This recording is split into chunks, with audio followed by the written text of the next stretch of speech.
Partir non pas à Marbella mais à Cadenet dans le département de Vaucluse pour parler de ce début de congé scolaire pour notre zone B. Avant ça, évidemment, d'autres chanceux ont eu la chance de partir en congé en France, mais aussi du point de vue de l'Europe et de l'étranger d'une façon plus générale. On va voir comment ça se remplit dans les campings pour cette première vague de tourisme du côté de vacances, surtout du côté de Cadenet. Est-ce que les touristes sont là, Manon Mujica, dans ce camping ce matin à Cadenet?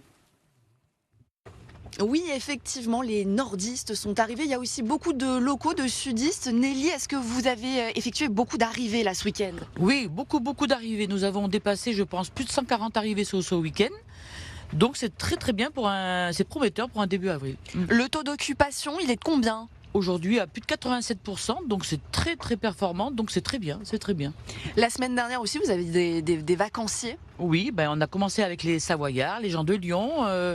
Voilà, les gens sont au rendez-vous, ils ont envie de vacances, de soleil. Tout va bien.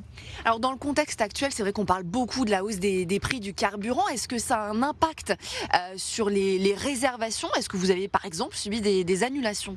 Alors nous n'avons subi aucune annulation, plutôt même d'une amélioration de vente.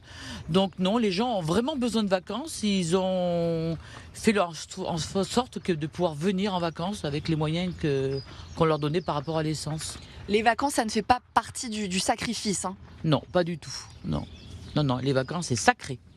Bon, c'est sacré, elle démarre pour certains sous la pluie, mais il va y avoir une accalmie d'ici la fin de journée, hein. On va retrouver le soleil d'ici peu, donc ça c'est une très bonne nouvelle aussi.